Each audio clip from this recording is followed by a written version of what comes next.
Welcome to waves media. Jaggampeta స్థానిక Telugu Desam party కార్యాలయంలో జగ్గంపేట శాసనసభ్యులు TTD board number Jyothula Nehru media సమావేశం ఏర్పాటు చేశారు. ఈ సందర్భంగా ఆయన మాట్లాడుతూ కూటమి ప్రభుత్వం అన్ని మతాలను గౌరవిస్తూ సెక్యులరిజాన్ని ప్రోత్సహిస్తుందని, దానికి నిదర్శనంగా కూటమి ప్రభుత్వం పాస్టర్ సోదరులందరినీ గౌరవిస్తూ నెలకు 5,000 రూపాయల గౌరవ వేతనం ఈ రోజు విడుదల చేయడం జరిగిందన్నారు. ఈ నిర్ణయం తీసుకున్న 3 నెలల్లోనే ఈ కార్యక్రమాన్ని ఆచరణలో పెట్టడం కూటమి ప్రభుత్వ విజయమని తెలిపారు. ముఖ్యంగా మాజీ టీటీడీ చైర్మన్ వైసీపీ నాయకులు భూమన కరుణాకర్ రెడ్డి తిరుమల గోశాలపై చేస్తున్న అసత్య ప్రచారాన్ని ఆయన తీవ్రంగా ఖండించారు.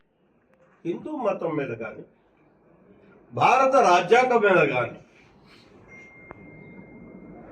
నైతికంగా ఏం హక్కు ఉంటుందో మాట్లాడటానికి ఇవన్నీ పోయాయి.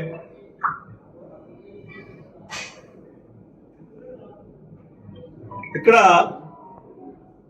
అతను ఒక అభియోగం చేశాడు.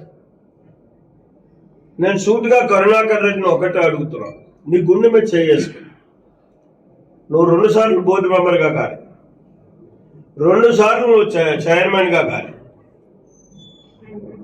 తిరుపతిలో ఉన్నటువంటి గోశాలను ఎప్పుడైనా నువ్వు పరిశీలించావా? పాలమలేరులో ఉన్నటువంటి గోశాలను పరిశీలించావా? తమ్మయ్యపాలెంలో ఉన్నటువంటి గోశాలను పరిశీలించావా?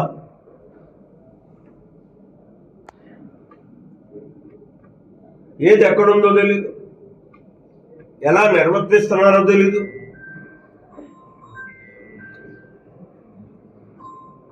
నీకున్నది ఏంటంటే ఆ రోజు రాజశేఖర రెడ్డి, ఈరోజు జగన్మోహన్ రెడ్డి, వాళ్ళిద్దరికీ కూడా హిందూ సాంప్రదాయం మీద నమ్మకం లేని వ్యక్తులు.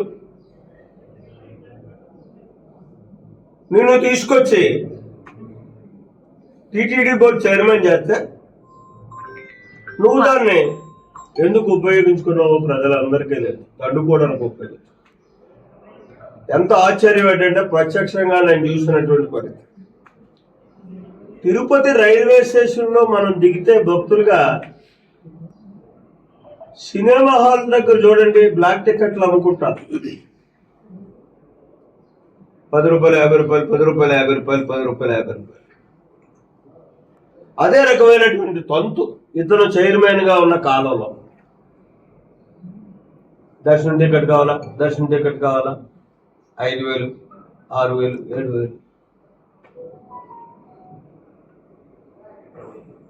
కావాలి. దేవుణ్ణి చూడాలి, దానికి సులభతరంగా దొరుకుతుంది. ఒక 5,000 లెక్కెట్టి నాకు అనుకుంటాడు. అప్పుడు ఎక్కడి నుంచి వచ్చాయి ఈ టికెట్లు? దానికి నియమ నిబంధన ఉంది కదా. ఇవన్నీ చైర్మన్ ఆఫీస్ నుంచే వెళ్తాయి.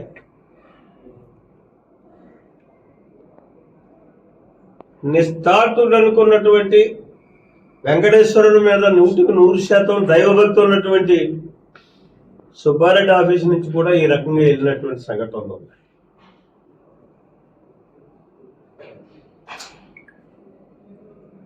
అంటే వాళ్ళ ఆలోచన విధానం తిరుపతి వెంకటేశ్వరుని ఒక వ్యాపార వ్యవస్థగా సృష్టించుకుని ఆదాయ వనరుగా మార్చుకుని సంపాదించుకోవడానికే ఉపయోగించుకున్నటువంటి ఈ నికృష్టులు ఇవాళ నిష్ఠాతులుగా నియమ నిబంధనలు